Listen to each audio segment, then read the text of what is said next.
15ই August বুধবার সারা বাংলা রাত জেগেছে। সেই দিন মহিলারা রাত দখল করেছিল। সেই সময় হার মানেননি বছর 90-এর এক বৃদ্ধা তার বয়সের কাছে। উল্টে জোকা ঠাকুরপুকুর থেকে বেশ খানিকটা পথ তিনি হেঁটেছিলেন।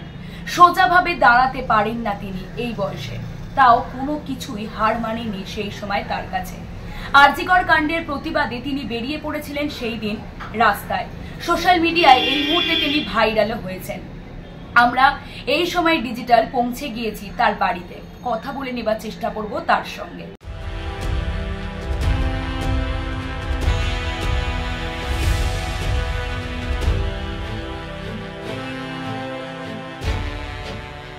কাটিয়ে ফেলেছেন জীবনের 90টি বসন্ত।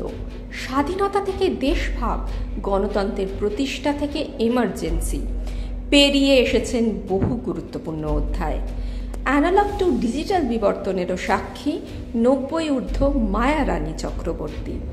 গত কয়েকদিন ধরে সোশ্যাল মিডিয়ায় আমরা যার মুখ দেখে চিনে ফেলেছি এতদিনে। বয়সের সঙ্গে সঙ্গে তার ভার বেড়েছে অভিজ্ঞতার ঝুলিরও।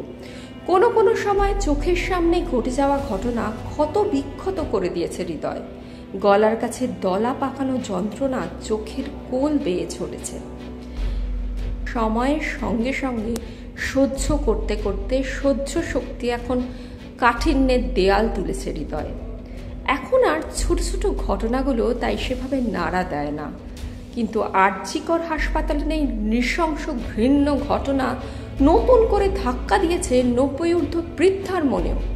নাতনির মতো মেয়েটির পরিণতি শুনে শিউরে উঠেছেন তিনিও। তাই নারীদের রাস্তা দখলের দাবি শুনে স্থির হয়ে বসে থাকতে পারেননি। অশক্ত টলমল পায়ে 6 থেকে 60-এর সঙ্গে পা মিলিয়েছেন 90-এর মায়া রানী দেবী।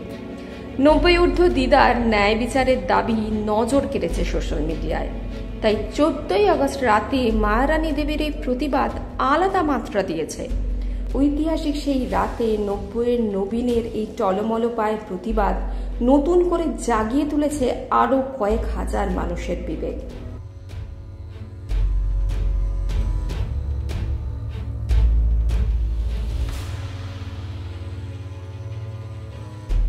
খুব ভাইরাল হয়ে গেছেন, অনেক প্রশংসা করেছেন, কি বলবেন এই বিষয়টা? এই বিষয়ে আমার কিছু বলার নেই। প্রশংসার আমি কি বলবো, ওরা ওদের ইচ্ছে, ওরা যেটা বুঝেছে ওরা করেছে, এটাই আর কি। আমি এমন কিছু করতে পারি, আমি যদি মেয়েরা যদি কিছু করতে পারতাম আমি একটু মানে আমার আত্মার শান্তি হতো। কিন্তু এখন দাবি কি একটাই, বিচার শাস্তি হোক, অপরাধীর শাস্তি হোক, এইটুকুই অনুরোধ তোমার কাছে মা। ওরা মেয়েটি সুবিচার পায় যাতে, সেই জন্য অপরাধী শাস্তি পায়, নিশ্চয়ই পাওয়া উচিত। এইভাবে এই নৃশংস যে হয়েছে, হত্যা হয়েছে, তার একটা সুবিচার হওয়া দরকার। সেই জন্যই গেছি যে সবাই প্রতিবাদ করছে, আমিও যাবো। আমাকে ওরা বারণও করেছে তুমি এত বয়সে যাবে না, আমি ওরা যাবো তখন ওরা আমাকে রাখতে চলবে না, ইচ্ছে তুমি চল, হাত ধরেই গেছি আমি রাস্তায়। আচ্ছা, এই যে আপনি সেদিনকে রাস্তায় নেমেছিলেন অত রাত্রিরে, আপনার কোনো অসুবিধা হয়নি সেই সময়? একটু হয়তো হাঁটার অসুবিধা হয়েছে, কিন্তু আমি সেটা তো অসুবিধা মনে করিনি বাবা। আমি বলছি আমরা নেমেছি যখন, তখন আমি এটার শেষ দেখতে চাই, শেষ করবো। সবাই যখন যেমন করবে আমিও ঠিক সেভাবেই করবো। তা আমি হাত ধরে আমি সেইভাবেই এগিয়ে।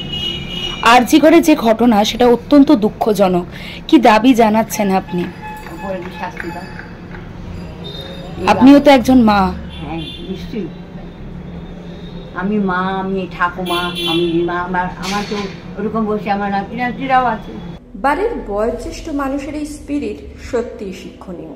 শরীরের কথা ভেবে প্রিয়জনরা চিন্তায় পড়লেও মায়া রানী দেবীর ইচ্ছে বাধা দেননি, বরং তাকে পূর্ণ সমর্থন জানিয়ে সঙ্গে করে এগিয়ে গিয়েছিলেন আরজিকরের মহিলা চিকিৎসকদের জন্য ন্যায়ের দাবি জানাতে।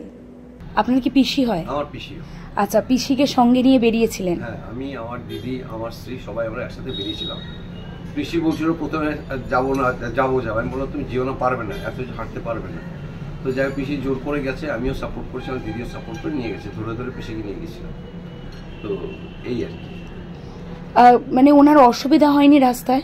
না, রাস্তায় সত্যি করে কোনো অসুবিধা হয়নি। পরে হয়তো একটু পায়ে ব্যথা হয়েছে, কিন্তু রাস্তায় কোনো অসুবিধা নেই। পিসিকে আমি বেশি হাঁটতে দেইনি, এই আর 2-2.5 কিলোমিটার পরে তারপর পিসিকে নিয়ে আমি চলে এসেছি। তারপর আমার মিসেস, আমার দিদি, ওরা গেছে সবাই মিছিলের সাথে, কিন্তু আমি পিসিকে নিয়ে চলে এসেছি। সোশ্যাল মিডিয়ায় তো এই মুহূর্তে উনি ভাইরাল পুরো যাকে বলে, হ্যাঁ হ্যাঁ কি বলবেন বিষয়টা? অনেক প্রশংসা করছেন উনি। এটা is a very good message for the society, for the nation as a whole. It's a very good message. কেন এই যে ভেতর থেকে ওনার এই বয়সটা তাগিদ এসেছে, it's inspiration for entire citizen, for entire class বলবো, এন্টায়ার মানে বারিং এজ লিমিট, সবার জন্য একটা গ্রেট ইন্সপিরেশন। সেনকে ধরে ধরেই আপনি নিয়ে গিয়েছিলেন? হ্যাঁ ধরে ধরে, প্রথম আমার দিদি ধরে ধরে হাঁটছিল, তারপর আমি দিদি বলো তুই যা, আমি ছিল সাথে আমি ধরছি। তা কতটা হেঁটেছেন উনি? প্রায় 2-2.5 কিলোমিটার মতন হেঁটেছি। কি চাইছেন আপনারা? আরজিকর তো শুনেছেন সব, আমরা একদম ন্যায় চাইছি, জাস্টিস যেটা এখন দরকার, এটার জন্য একমত, আমরা জাস্টিস চাইছি, উই ওয়ান্ট জাস্টিস। বছর 90-এর মায়া রানী চক্রবর্তী, তিনি একদিকে মা, অন্যদিকে ঠাকুমা। কিভাবে একটি মেয়ের এইভাবে নৃশংস খুন এবং ধর্ষণের প্রতিবাদ না করে তিনি থাকতে পারেন? তাই সেদিনকে তিনি রাস্তায় বেরিয়ে পড়েছিলেন আরজিকর কাণ্ডের প্রতিবাদে।